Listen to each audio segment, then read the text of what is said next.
नमस्कार, आपड़ू उत्तराखंड में आपका स्वागत है और मैं हूं आपके साथ आकांक्षा मिश्रा। आइए आगाज करते हैं उत्तराखंड की अहम खबरों का। मुख्यमंत्री पुष्कर सिंह धामी से मुख्यमंत्री कैंप कार्यालय में नेता प्रतिपक्ष यशपाल आर्य के नेतृत्व में किसानों और चीनी मिल के श्रमिकों ने मुलाकात की। बता दें कि मुख्यमंत्री कैंप कार्यालय में बाजपुर के किसान, जनप्रतिनिधि और चीनी मिल के श्रमिकों का एक प्रतिनिधिमंडल सीएम से मिला। उन्होंने मुख्यमंत्री से बाजपुर चीनी मिल की सह इकाई असवानी को लीज रेट और पीपीपी मोड पर न दिए जाने का अनुरोध किया और इस संबंध में ज्ञापन भी दिया। वहीं मुख्यमंत्री पुष्कर सिंह धामी ने किसानों को आश्वासन दिया।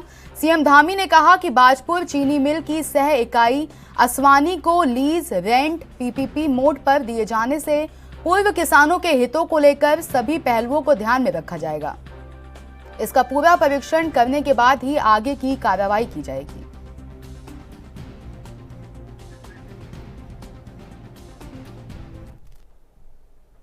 उत्तराखंड में 4 मंत्रियों के पद रिक्त हैं। मंत्रिमंडल में शामिल होने के लिए तमाम विधायक कवायद में जुटे हैं। इस बात को लेकर भी चर्चा हो रही है कि प्रदेश मंत्रिमंडल के कुछ मंत्रियों की छुट्टी कर उनकी जगह पर नए लोगों को मौका दिया जाएगा। बीजेपी प्रदेश संगठन ने मंत्रियों के रिक्त पदों को जल्द भरने के लिए केंद्रीय नेतृत्व से आग्रह भी किया है। इसके अलावा सरकार में दायित्व पाने के लिए भी बीजेपी के तमाम कार्यकर्ता लंबे समय से इंतजार कर रहे हैं। उत्तराखंड बीजेपी के प्रदेश अध्यक्ष महेंद्र भट्ट ने साफ किया है कि अभी महा जनसंपर्क अभियान चल रहा है और 7 जुलाई को दिल्ली में अभियान की समीक्षा होगी। आपको बता दें कि उत्तराखंड में अभी 4 मंत्रियों के पद रिक्त हैं और कभी भी मंत्रिमंडल विस्तार हो सकता है। आपको बता दें कि मंत्रिमंडल में शामिल होने के लिए तमाम विधायक कवायद में जुटे हुए हैं और पूरी तरीके से प्रयास कर रहे हैं। इस बात को लेकर भी चर्चा हो रही है कि प्रदेश मंत्रिमंडल के कुछ मंत्रियों की छुट्टी कर उनकी जगह पर नए लोगों को मौका दिया जा सकता है, जिसके लिए सभी तमाम विधायक कवायद में जुटे हुए हैं। बीजेपी प्रदेश संगठन ने मंत्रियों के रिक्त पदों को जल्द भरने के लिए केंद्रीय नेतृत्व से आग्रह भी किया है कि जल्द से जल्द मंत्रिमंडल विस्तार किया जाए। देखिए, बदलना रखना ये माननीय मुख्यमंत्री का विवेकाधीन होता है और ये जरूरी है कि 4 पद हमारे रिक्त हैं। हमने भी केंद्रीय नेतृत्व से आग्रह किया कि 4 पदों पर कैबिनेट मंत्री उसकी नियुक्ति कर दी जाए, कैबिनेट की नियुक्ति कर दी जाए। निर्णय केंद्र को माननीय मुख्यमंत्री को लेना है, तभी निर्णय होगा, सबके सम्मुख होगा। लिस्ट फाइनल की लेकिन उससे पहले वो लिस्ट नहीं, कोई लिस्ट अभी नहीं निकली है और अभी हमारा महासंपर्क अभियान 30 तारीख को समाप्त हो रहा है। 7 तारीख को दिल्ली में इसकी समीक्षा बैठक होगी। समीक्षा बैठक का किसी देहरादून में 4 दिवसीय स्वास्थ्य मंत्रियों का चिंतन शिविर होने जा रहा है और देश के सभी स्वास्थ्य मंत्री इस चिंतन शिविर में प्रतिभाग करेंगे। राज्य के स्वास्थ्य मंत्री डॉक्टर धन सिंह रावत ने बताया कि उत्तराखंड के इतिहास में पहली बार देश के स्वास्थ्य मंत्रियों का चिंतन शिविर होगा। 13 जुलाई से 16 जुलाई तक ये चिंतन शिविर चलेगा। उन्होंने बताया कि 1 वर्ष पहले उन्होंने प्रधानमंत्री नरेंद्र मोदी से उत्तराखंड में स्वास्थ्य मंत्रियों के चिंतन शिविर कराने के लिए अनुरोध किया था। धन सिंह रावत ने कहा कि उत्तराखंड देश का पहला राज्य है जिसने आयुष्मान योजना प्रत्येक व्यक्ति के लिए लागू की है। अब तक 7.5 लाख लोगों का आयुष्मान योजना से मुफ्त इलाज हुआ है।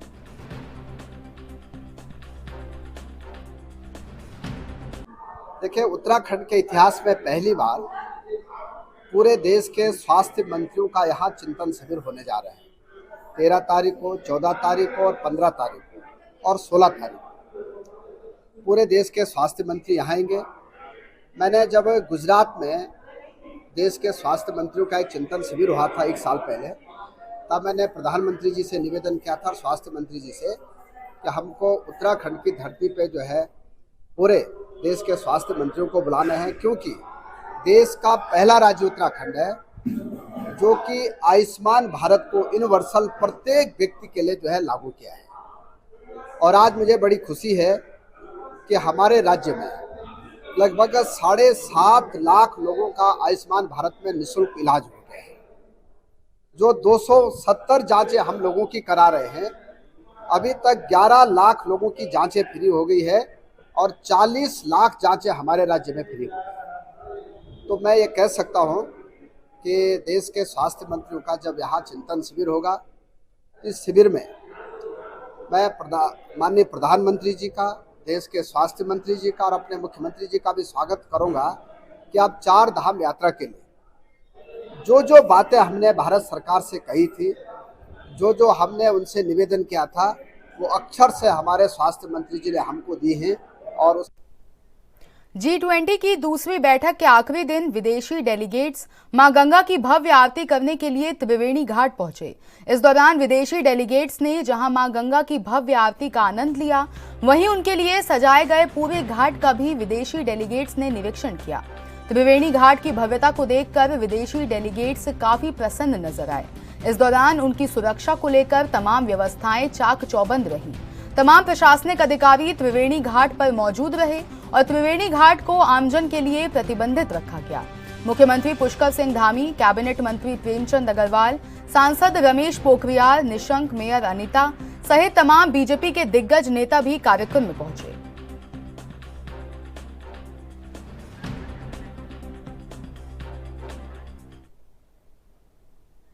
उत्तराखंड के शिक्षा मंत्री डॉक्टर धन सिंह रावत ने मीडिया से बातचीत करते हुए बताया कि प्रदेश में जितने भी स्कूल जीर्ण शीर्ण अवस्था में हैं और जिन स्कूलों की हालत बहुत ज्यादा खराब है, उन तमाम स्कूलों के लिए बजट की व्यवस्था के निर्देश पहले ही किए जा चुके हैं। इसके साथ ही सभी जिलाधिकारियों और सीईओ को इन स्कूलों की मरम्मत के आदेश भी दिए गए हैं। उन्होंने आगे बताया कि विभाग में बजट की कोई भी कमी नहीं है और यदि ऐसा कोई भी स्कूल सामने आता है तो उसका जल्द ही जीर्णोद्धार कराया जाएगा।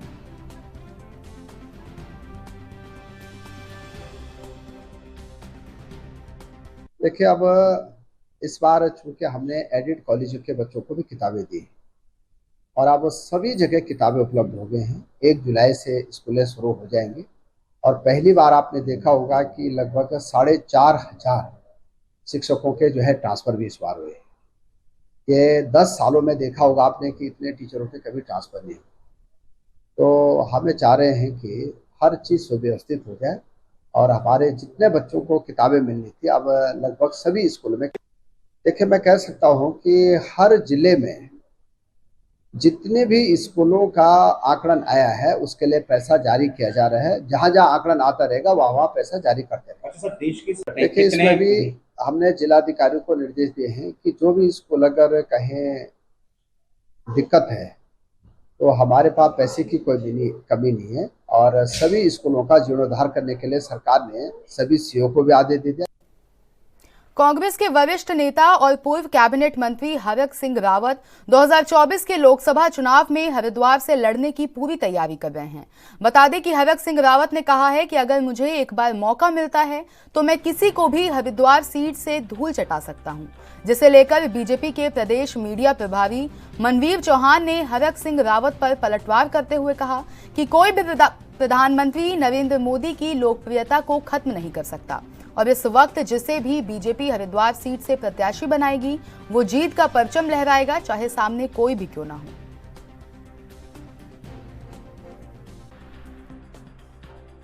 एक बयान और आ गया, वो कह रहे हैं कि अगर मुझे में दाव खेलती है कांग्रेस तो मैं सीट लाकर दिखाऊंगा। उन्होंने हरीश रावत को से भी जिस तरह से कहा है कि हरीश रावत को मुझे टिकट जो है देना चाहिए, इस चीज को आप कैसे देखते हैं? हरक सिंह जी की इन बातों का जवाब या तो हरीश रावत जी बेहतर दे सकते हैं या कांग्रेस ही उनका अंदरूनी मामला है। लेकिन जिस प्रकार अगर मैं कहूं तो हरक सिंह रावत मैदान छोड़ू नेता है। जिस क्षेत्र से एक बार चुनाव लड़ते हैं वो दोबारा उस क्षेत्र में चुनाव लड़ने नहीं जाते, क्योंकि उनकी दुर्दशा ऐसी हो जाती है उस क्षेत्र में घुसने लायक नहीं रहते हैं। इसलिए वो कभी लैंसडाउन, कभी रुद्रप्रयाग, कभी कहीं और डोईवाला से वो मैदान पहले तैयारी कर रहे थे विधानसभा की, वहां भी मैदान छोड़ के अंत में जाना उनको हुआ। और इस पर हरिद्वार की बात कर रहे हैं, हरिद्वार में भी वो मैदान छोड़ने वाले हैं।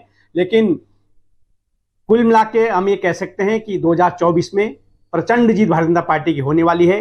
विश्व के सबसे लोकप्रिय नेता आदरणीय नरेंद्र भाई मोदी जी तीसरी बार प्रधानमंत्री बनेंगे और आदरणीय पुष्कर सिंह धामी जी के नेतृत्व में प्रदेश की जो सरकार चल रही है उसमें 2014 और 19 के मुकाबले हम उपचुनाव के लिए राजनीतिक दलों ने अभी से कमर कस ली है। वहीं बागेश्वर उपचुनाव के लिए कांग्रेस ने जोरों शोरों से तैयारियां शुरू कर दी। पूर्व काबीना मंत्री और कांग्रेस के वरिष्ठ नेता हीरा सिंह बिष्ट ने बताया कि बागेश्वर उपचुनाव के लिए कांग्रेस गंभीरता से विचार कर रही है। चुनाव जीतने के लिए कांग्रेस पूरी मेहनत और निष्ठा के साथ अभी से जुटी हुई है। कांग्रेस हाईकमान जिस भी पार्टी प्रत्याशी को टिकट देगी वो भारी मतों के साथ विजयी होगा।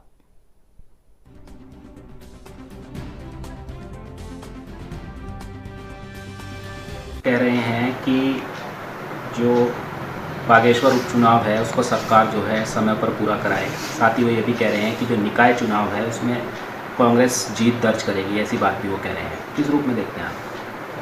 हाँ, निश्चित रूप से निकाय चुनाव ड्यूअल होने भी चाहिए। स्थानीय चुनाव, लोकल बॉडीज़ के चुनाव बहुत महत्वपूर्ण होते हैं और बागेश्वर चुनाव में पार्टी गंभीरता से विचार कर रही है कि चुनाव जीतने के लिए चुनाव लड़ा जाएगा, तो उस दिशा में पार्टी काम कर रही है। इसमें और निश्चित रूप से हमारा प्रयास ही होगा। जो स्टेट की हालत इस समय है, हर आदमी परेशान है, हर आदमी पस्त है, नाबार्ड सुरक्षाई काम रहे, कर्मचारी परेशान है, बेरोजगार, महंगाई चरम सीमा पे, यूनिवर्सिटी के मुद्दे, यूनिवर्सिटी को डिसएफिलिएट कर दिया गया, गढ़वाल यूनिवर्सिटी सारे बड़े बड़े कॉलेजेस को, महाराष्ट्र मुख्यमंत्री आवास पर एक सिक्योरिटी गार्ड की हत्या होती है, मर्डर होता है, क्या होता है, पहले एक लड़की सुसाइड किया। तो बहुत मुद्दे हैं उत्तराखंड राज्य में, और चाहे भर्ती प्रकरण हो, चाहे अंकिता भंडारी का हो, तो ये सारे मुद्दे कांग्रेस जोर शोर से उठाएगा और जनता को, जनता समझ भी रही है, जनता बिल्कुल जागरूक है इस समय से और किसी झांसे में नहीं आने वाली है। तो निश्चित रूप से कांग्रेस के लिए भी दोनों चुनाव बहुत अहम है, बड़ी गंभीरता से इनको लड़ा जाएगा और जीतेंगे। प्रधानमंत्री नरेंद्र मोदी द्वारा दिए जा रहे गरीब तबके के लोगों को आवासीय योजना के तहत मकान बनाकर उनका आज वितरण किया जा रहा है। ये वितरण नगर निगम द्वारा किया जा रहा है और आज नगर निगम के सभागार में लगभग लॉटरी द्वारा 100 लोगों को मकान के प्रपत्र सौंपे गए। मकान के प्रपत्र पाकर गरीब तबकों के चेहरे पर खुशी की लहर छा गई। इस अवसर पर मेयर उषा चौधरी ने प्रेस वार्ता करते हुए कहा कि ये प्रधानमंत्री नरेंद्र मोदी जी का स्वप्न था कि हर बेघर के पास घर हो और आज इसी महत्वाकांक्षी योजना के अंतर्गत काशीपुर नगर निगम 796 मकानों के प्रपत्र जारी किए जा चुके हैं।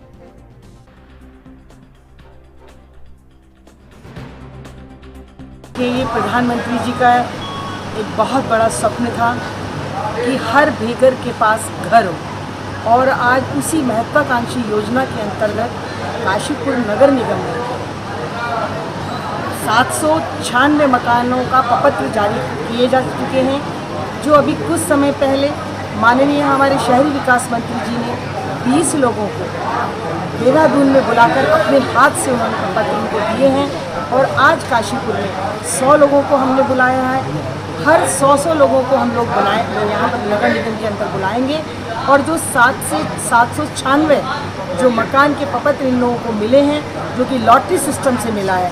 लॉटरी सिस्टम के विषय में आप जान चुके हैं कि लॉटरी सिस्टम इसलिए किया गया कि हर व्यक्ति ये चाहता है कि या तो मेरे पास भूतल का मकान हो, मैं ऊपर ना जाऊं, या मैं बीच के मकान में ना रहूं। इसलिए लॉटरी सिस्टम से बिल्कुल पारदर्शिता इसमें रखी गई है कि वहाँ इन लोगों को मकान दिए जाएँ और बहुत जल्द हमारे ये मकान बनकर तैयार भी होने जा रहे हैं। सबसे बड़ी बात यह है कि जो कभी मकान शुरू हुआ 6 लाख से, वो और इस 6 लाख के मकान में 2.5 लाख की सब्सिडी हमारी केंद्र सरकार ने दी और उसके अलावा एक और उनको जो है एक और सहायता देने हेतु श्रम विभाग के माध्यम से अभी 50,000 का सहयोग और दिया जा रहा है। इसके अतिरिक्त जो साजिद नजीम जी जो हैं, जो इस मकानों को इनको बना रहे हैं, उनकी तरफ से प्रत्येक लाभार्थी को 10,000 रुपये का छूट अपनी तरफ से दी गई है। जिन लोगों को आज तक कभी छत नहीं मिली रहने के लिए प्रधानमंत्री आवास योजना के माध्यम से उनको आज इतना अच्छा अवसर मिला है, इसके लिए हम नरेंद्र मोदी जी का दिल से धन्यवाद करना चाहते हैं। हम आज बहुत खुश हैं कि हमारे सर के ऊपर सरकार आई है। हम अपने माननीय प्रधानमंत्री मोदी जी का दिल से आभार। स्वास्थ्य सचिव डॉक्टर आर राजेश कुमार ने कहा कि स्वास्थ्य विभाग के द्वारा नशा मुक्ति केंद्र जल्द ही खोला जाएगा। स्वास्थ्य विभाग का उद्देश्य पॉलिसी इनिशिएटिव को स्वास्थ्य विभाग उपलब्ध कराएगा। उन्होंने बताया कि उसी की तर्ज पर मेंटल हेल्थ एक्ट स्वास्थ्य विभाग ने बनाया है। भारत सरकार से इसकी स्वीकृति भी हो गई है और आने वाली कैबिनेट बैठक में इसका प्रस्ताव भी रखा जाएगा। आपको बता दें कि इस बीमारी से पीड़ित व्यक्ति का अपने नशे की मात्रा पर नियंत्रण नहीं होता है और ना कभी हो सकता है। इस बीमारी से पीड़ित व्यक्ति जब भी मनोस्थिति में परिवर्तन लाने वाले पदार्थ जैसे शराब, गांजा, ब्राउन शुगर आदि के संपर्क में आता है तो वो उनका आदी हो जाता है, जिससे शारीरिक और मानसिक निर्भरता बढ़ जाती है।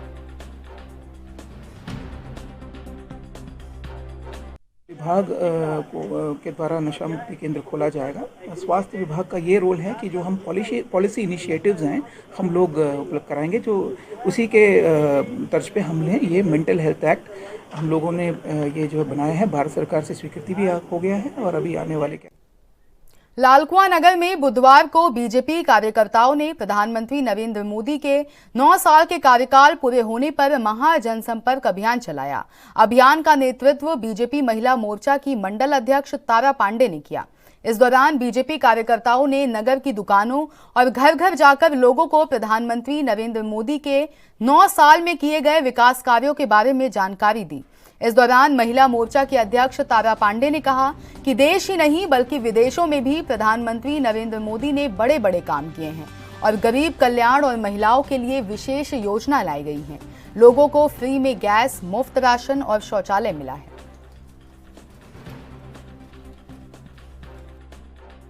मोदी जी के कार्यकाल को 9 वर्ष पूर्ण हो गए हैं। 9 वर्ष पूर्ण होने पर हम लोग जनसंपर्क अभियान चला रहे हैं।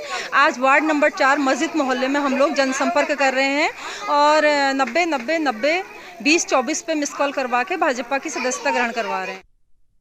वहीं इस बीच उत्तराखंड के कोटद्वार से एक बड़ी और अहम जानकारी सामने आ रही है। इस वक्त की बड़ी खबर, कोटद्वार से विधानसभा अध्यक्ष ने बाढ़ सुरक्षा कार्यों का निरीक्षण किया।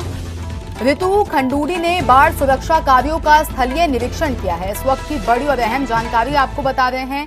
सुखरो और मालन नदी में हो रहे कार्यों का आज निरीक्षण किया गया है। अधिकारियों को गुणवत्तापूर्वक कार्य करने के निर्देश दिए गए हैं। इस वक्त की बड़ी और अहम जानकारी कोटद्वार से आपको बता रहे हैं। विधानसभा अध्यक्ष ने बाढ़ सुरक्षा कार्यों का आज निरीक्षण किया है। ऋतु खंडूरी ने बाढ़ सुरक्षा कार्यों का आज स्थलीय निरीक्षण किया है। इस वक्त की बड़ी और अहम जानकारी आपको बता रहे हैं। उन्होंने सुखरो और मालन नदी में हो रहे कार्यों का निरीक्षण किया।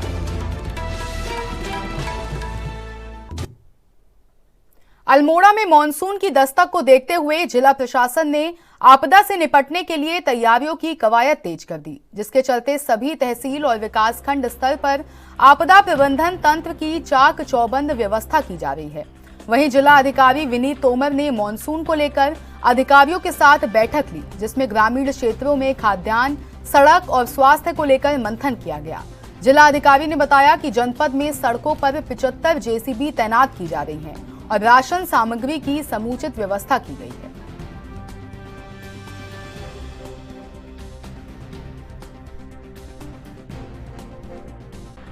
देखिए, मानसून की तैयारी हमारी पूरी हो चुकी है। लगभग 75 के आसपास जैसे कि हमारी PMGSY और PWD की तैनात की जा चुकी है।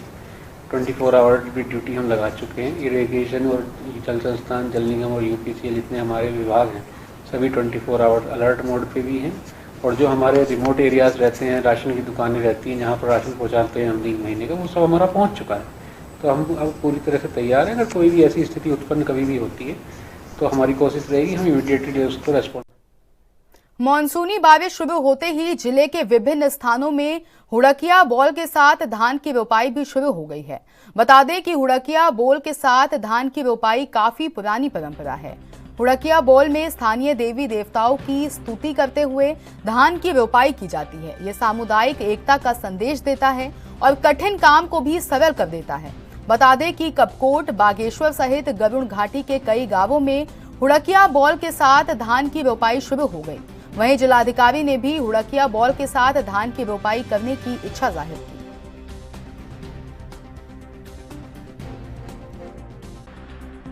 यह जो है खेती करने में जो है आदमी को थकान का एहसास नहीं होता है। इस बॉल का खास यह है कि यह जो पहले से वीरता करते आए हैं उनके बारे में यह गाया जाता है। अच्छा, इसका बोल क्या था? इसका एक बार बोल बता दीजिए इसका। बोल इसका है, झूमो क्या बोला बरदाना होया, झूमो क्या बोला या भूमिया भूम्याला, झूमो क्या बोला। इसका हिंदी इसमें इसका बता दीजिए, क्या इसका मतलब है? इसका है पहले जैसे भूमि भूम्याल जो क्षेत्र में देवता होता है जी, उसके जो है उसका जो है अपने वाणी से ही उसकी जो है पूजा की जाती है जी। उसके बाद जो है जिसने भी वीरता का काम किया, जैसे हरुईत बालक है, वीर हरुईत बालक और राजा मालूशाही जी, और कई इस बारे में जो है पुराने द्वंद कथाएं। ये हमें निस्संदेह हमें अपनी संस्कृति को बचा के रखना चाहिए। जो भी हमारी संस्कृति है पुरानी हुड़किया बोल उसका एक पार्ट है जिसमें धान की रोपाई करते वक्त महिलाएं गायन करती हैं और एंजॉय करती हैं। तो ये मैं सभी महिलाओं को सभी लोगों को बधाई देना चाहती हूँ। और ये धान की रोपाई में हम लोग भी उत्तराखंड की संस्कृति को बचाने के लिए उनके साथ रहें और इस हुड़किया बोल में सभी को मेरी बधाई और मैं भी उसका एक पार्ट। वहीं इस बीच देहरादून से एक बड़ी और अहम जानकारी सामने आ रही है। इस वक्त की बड़ी खबर देहरादून से स्टिंग मामले में पूर्व सीएम को सीबीआई का नोटिस। इस वक्त की अहम जानकारी, पूर्व सीएम हरीश रावत को सीबीआई ने नोटिस सौंपा है। इस वक्त की बड़ी और अहम जानकारी आपको उत्तराखंड के देहरादून से बता रहे हैं। सीबीआई ने घर जाकर नोटिस तामील कराया है। पूर्व सीएम हरीश रावत घर पर नहीं थे मौजूद। इस वक्त की बड़ी और अहम जानकारी आपको बता रहे हैं। पूर्व सीएम हरीश रावत को सीबीआई ने नोटिस सौंपा है। स्टिंग मामले में पूर्व सीएम को सीबीआई ने आज नोटिस दिया है। इस वक्त की बड़ी और अहम जानकारी आपको उत्तराखंड के देहरादून से बता रहे हैं। सीबीआई ने पूर्व सीएम हरीश रावत के घर जाकर आज ये नोटिस तामील कराया है। बता दें कि हरीश रावत उस वक्त अपने घर पर मौजूद नहीं थे।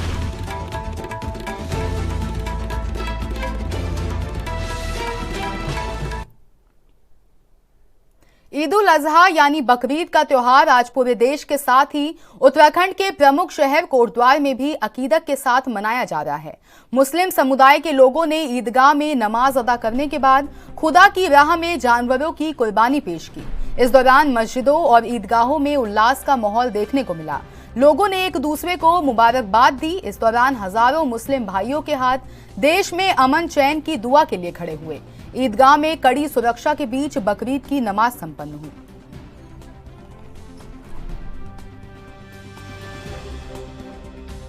बकरीद है, मुबारक दिन है, मोहतरम दिन है और आज के दिन कुर्बानी की जाती है। तो उस कुर्बानी के सिलसिले में मैंने पैगाम दिया है, यहाँ से ईदगाह के मिंबर से पैगाम दिया है कि कुर्बानी अमन व अमान, चैन और सुकून और सलामती के साथ करें और हर तरह की रियायतें रखें उसके अंदर। और दूसरा पैगाम मैंने नशे के ख़िलाफ़ दिया है कि किसी भी तरीके से नशा ना करें। नशे की आदत बुरी है, उसके बड़े गुनाह हैं और नशा करने वाला समाज के अंदर भी ज़लील समझा जाता है, उसको कोई इज़्ज़त की नज़र से नहीं देखता और उससे जिस्मानी भी कमज़ोरी आती है, उसका जिस्म अंदर से बिल्कुल ख़त्म हो जाता है। इसलिए मैंने नशे के ख़िलाफ़ आज ज़्यादा आवाज़ उठाई है और लोगों से अपील की है, दरख्वास्त की है कि नौजवान नस्ल भी ये नशे को छोड़े और उनके माँ बाप से भी अपील की है कि वो भी अपने बच्चों पर नज़र रखें कि वो बच्चे कहीं इस गलत काम के अंदर। देखिए, ये पहले से ही तैयारियां थी और सुरक्षा व्यवस्था चाक चौबंदे है और जो नमाजियों की भीड़ पिछली ईद से मैं कम समझ रहा हूँ और एकदम स्मूथली सब कुछ चल रहा है। 6 बजे से ही नमाज कई जो हमारे मस्जिद हैं उसमें अता की गई है, तो सब कुछ ठीक ठाक रहेगा, व्यवस्था एकदम ओके। और अभी जो हमारी भीड़ है लगभग हम 4 से 5 हज़ार के आसपास मान रहे हैं। देश भर में ईद उल अजहा का त्योहार धूमधाम से मनाया जा रहा है। इसी कड़ी में देहरादून में मस्जिदों और ईदगाह में नमाज अदा की गई और मुल्क में अमन चैन की दुआ मांगी गई। वहीं ईद की नमाज के बाद लोगों ने एक दूसरे को गले मिलकर मुबारकबाद दी। इस बीच जिला प्रशासन की तरफ से सुरक्षा व्यवस्था के भी कड़े इंतजाम किए गए।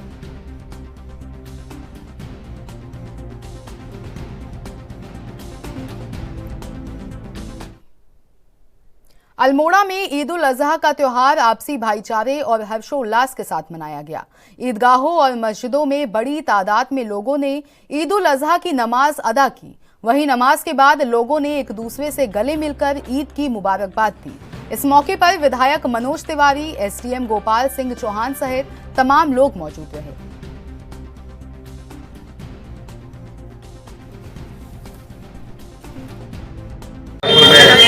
प्रदेशवासियों को बहुत बहुत बधाई देता हूँ और उम्मीद करता हूँ कि सद्भावना, प्रेम, एकता के रूप में हम इस रोजा को मनाएंगे और एक पूरे सबको विश्व को संदेश देने का काम करेंगे कि भारत धर्मनिरपेक्ष है, एकता के रूप में भारत की पहचान होती है। धन्यवाद। कि आज पूरे देश में बकरीद का त्योहार बड़े ही धूमधाम से मनाया गया और उत्तराखंड के अल्मोड़ा में भी ईद उल अजहा का ये त्योहार आपसी भाईचारे और हर्षोल्लास के साथ मनाया गया। अपड़ू उत्तराखंड में मेरे साथ इतना ही। देश की तमाम बड़ी खबरों के लिए बने रहिए हमारे साथ और देखते रहिए ANB न्यूज़।